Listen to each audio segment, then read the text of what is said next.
All right, so we have good news and we have bad news coming out of Alberta. The good news, honestly, it's mostly good news, at least from this story. This is from Kian Bex, and he says Alberta's top doc, Dr. Hinshaw, just said on her biweekly presser that all asymptomatic testing is being put to an end in Alberta. If you have symptoms, get a test. If not, carry on with your life. Now, why is this good news? Well, it's good news because number one, the cases are going to go down. The cases are absolutely, unless they find out other ways of manipulating the case totals, which is possible. But if they don't, the cases are going to go down because the increase in cases is almost exclusively, in fact, it is entirely due to the increase in testing and more asymptomatic tests being discovered. The actual number of serious cases hasn't gone up. I mean, if you look at the hospitalization numbers, those haven't gone up, and the deaths especially, those haven't gone up at least comparable to the cases, especially the deaths. The deaths are actually still gone down. I mean, if you look at it in Ontario, they're having like 5 people a day die when in March and April they were having upwards of like 50. So the death numbers have gone, and same thing goes for every province too. The death numbers are down in every province, which means the increase in cases is almost entirely just an increase in testing largely asymptomatic cases, which is exactly why another reason why the average age of the people of the tests is going way down. Like I think the average number in Ontario is like less than 40. So that's just showing that it's just largely younger people. So what is the bad news behind this? The bad news is um, it's not going to be as much bad news in Alberta, but Canada as a whole, the people that are paranoid about the whole virus thing are still going to be paranoid. The only time that they're going to change their mind is when the mainstream media and all of the politicians stop talking about it. That's going to be the only time that they stop talking about it. And why is that? Is because these people are they're emotionally driven, right? This is just the, for lack of a better word, the ignorance of the average person being the average person does their worldview isn't revolved around objective reality, objective truth. It should be, but it isn't. The average person's worldview is revolved around entirely, or in large part, due to emotion and the perception of what's going on. And this is the thing when it comes to politics, is that the reality of any situation, the objective truth behind any situation, is largely irrelevant. The thing that really matters is what people perceive to be the truth, right? I mean, you look at, I mean, there's so many examples of this. It's not even funny, right? I mean, you look at the whole Biden Trump thing. Like, Biden is clearly way more corrupt than Trump. And again, I'm not a huge fan of Trump. I've said that a million times. Um, but objectively, when you ask these people, well, why is Trump corrupt? The things that they give you are either completely false or taken out of context, right? Like it's the whole grab him by the you know what, it's Trump Russia collusion, it's all of these things that are either completely false or taken out of context. So again, if Trump's such a corrupt guy, you should be able to give some legitimate examples of corruption, but they don't. And vast majority of them aren't. But when you look at Biden, the perception is he's just this bumbling old guy who's innocent, but the reality is he was incredibly corrupt, right? Incredibly corrupt. The whole thing that's just came out with the whole email thing just proved every rumor that was going on about him true, right? Like, not to mention his son is also incredibly corrupt and incredibly immoral. But again, the perception is, amongst the average person at the very least, is that Trump is the worst guy. It doesn't matter that the reality is that Biden is, right? Like, Biden's done things, especially his son. Like, if the average person did things that Hunter Biden did, they would be in jail right now, probably for decades. And that's not hyperbole. If the average person did stuff that Biden did, they would also be in jail for quite a while, right? Like, they illegally spied on the Trump campaign, like, the stuff that went on with the Ukraine. He brags on camera, on video, about corruption, but yet that still isn't enough to change people's minds on things, right? He literally admits to being corrupt on camera, and people won't change their minds. And that's where we're at these days. That, and like I always bring up too, this is why things are so polarized nowadays, is that we have a massive group of people that something can come out of someone literally admitting something on camera that contradicts people's worldview, but the vast majority of them still do not change their minds. And that's why things are so polarized these days. But again, getting back to the main points here, um, it's bad news in that the whole virus situation is going to become less and less of a threat. The reality is that unless barring a very surprising change, I give it maybe like a 5% chance that the threat of the whole virus thing actually grows over the coming year or so, whatever. But it's highly likely that the threat from this whole situation continues to go down and down over time.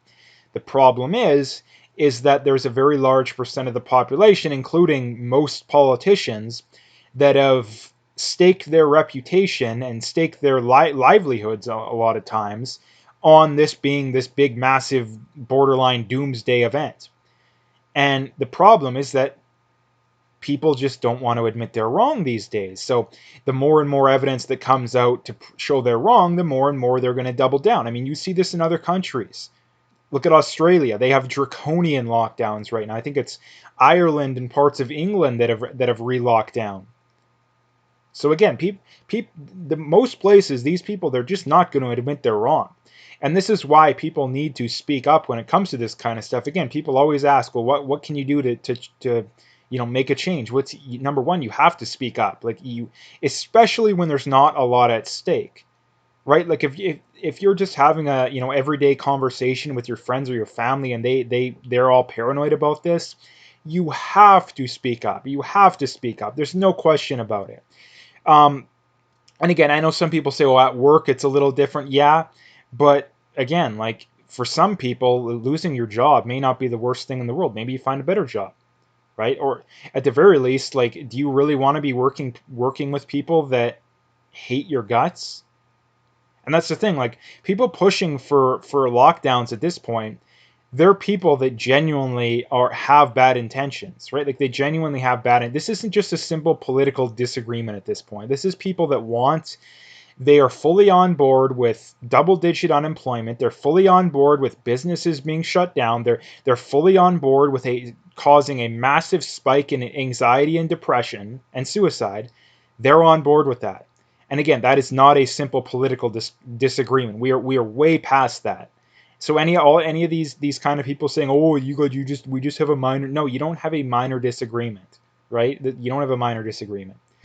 So the next thing I wanted to bring up is from Jason Kenney, basically coming out saying they're taking a 7% pay cut. And here's the thing.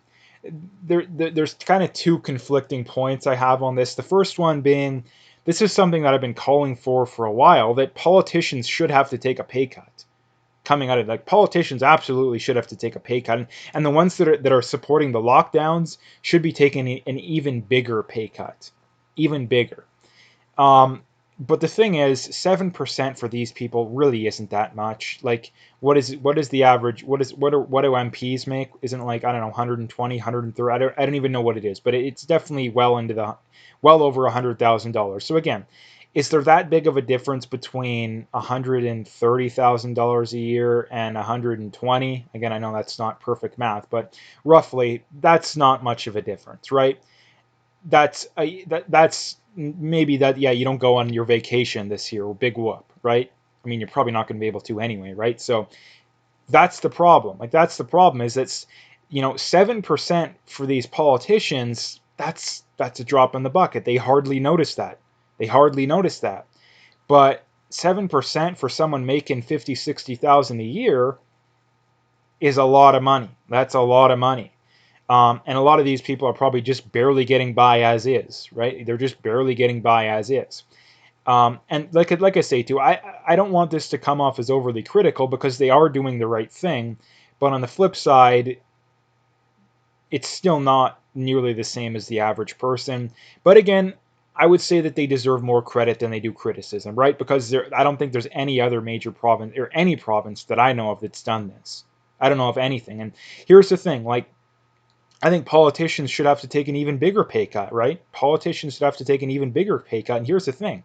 I think that until politicians can get the unemployment rate below 5-6%, their pay cut should be going up. A small amount every month or every quarter. I don't know what you'd want to do, but because here's the thing, like this is the big problem when it comes to politics, is that politicians have very little incentive to actually do the right thing. And by the right thing, I mean create actual economically feasible jobs and actually grow the economy. Because what happens when the government creates jobs? Well, more often than not, they're jobs that aren't needed, right? It's basically the government. We're going to print, $100 million, and we're just going to create some, digging holes and filling them back in kind of jobs, right? Like that's pretty much what the government does. What the government really needs to do is just get out of the way. We should massively deregulate. We should make it as economically feasible and as the much incentive we possibly can for people to be creating businesses right now. We should be giving tax breaks. We should be doing all this kind of stuff, but we're not. And that's the big problem when it comes to this kind of stuff, is that politicians, if anything, they stand to gain off higher unemployment. They stand to gain off zero growth, right? Because it's very easy to explain. Like if there's higher unemployment, what happens? The average person runs screaming to the government saying do something, right? And the government can be like, hey, well, we're going to offer up this solution, right? If there's 3-4% unemployment, everything's fine. There's 3-4% growth, everything's going well. Like people don't need the government, right? Like if anything, more and more people are, the more money the average person makes, the more likely they are to not be on the left and even more importantly, not want more government, right? Not want more government. So this is the big problem, that it's a lose-lose situation, if you ask me, and that the only solution to this is not something that governments on either side are going to do. I mean, the UCP may do it to a small degree, but no government's going to do what's actually needed to be done, because it would be political suicide in the short run. It would work in the long run, but it would be political suicide in the short run. So that's the big problem. Um, and the last thing I wanted to bring up here is from Tom Quiggin, and he responds to Mona Fortier, who's the Minister of Middle Class Prosperity, which I think is one of the stupidest titles I've ever heard. But nonetheless, I am announcing today 1.4 million for Ottawa in financial support for a safer supply project that will produce pharmaceutical grade drugs as an alternative to toxic illegal substance supplies. Sorry, those who participate. Thanks to those who participated. Now again. And Tom Quiggin says, spending taxpayers' money to give us pharmaceutical grade crack and heroin, a great way to use money during a financial crisis. Now, again, my official position on this is I believe, these drugs should be legalized. The problem is that no government wants them to be legalized. Sorry. Governments either want them to be illegal or they want them to be kind of legal, but also so that they're heavily regulated and the government still controls everything, right?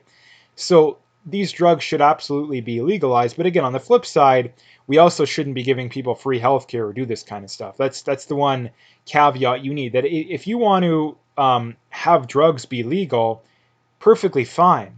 But on the flip side, supporting using taxpayer money to bail people out who are addicted to drugs or use these drugs is just as asinine a position as wanting to keep marijuana legal, for example, illegal, for example, or even alcohol, right? It's an absolutely asinine position. That the idea of drugs being legalized is that the whole, more, I don't know if you want to call it libertarian, but it's the whole let me do with my body what I want, that other people shouldn't be able to tell. And again, I know people always use that on abortion, and again, abortion's a different issue in that there's someone inside of you, but that's a different story, for a different day. The whole point being is people absolutely should be able to do what they want, right? Other people shouldn't be able to tell other people what they do. But again, on the flip side, you shouldn't be able to force for people to pay for your health care because you made bad decisions, right?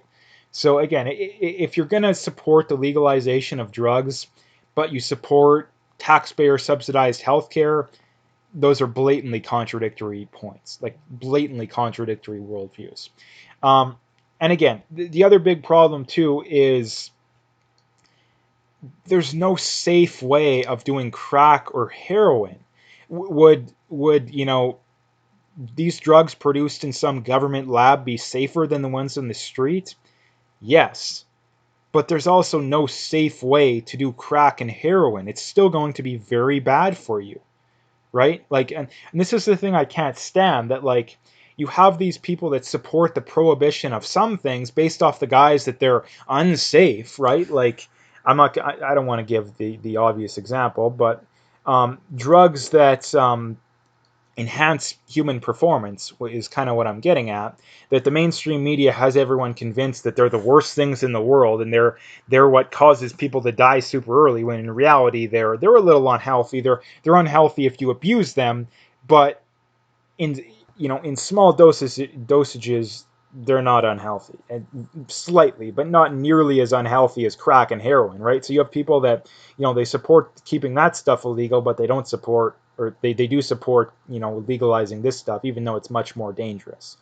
So again, it's just a very big gripe that I have that I really don't understand, and I've never actually heard a good argument for. So anyway, that's what I wanted to talk about today. So if you liked the video, make sure you hit that like and subscribe if you haven't already. Again, people always wondering what can you do to have your voice be heard.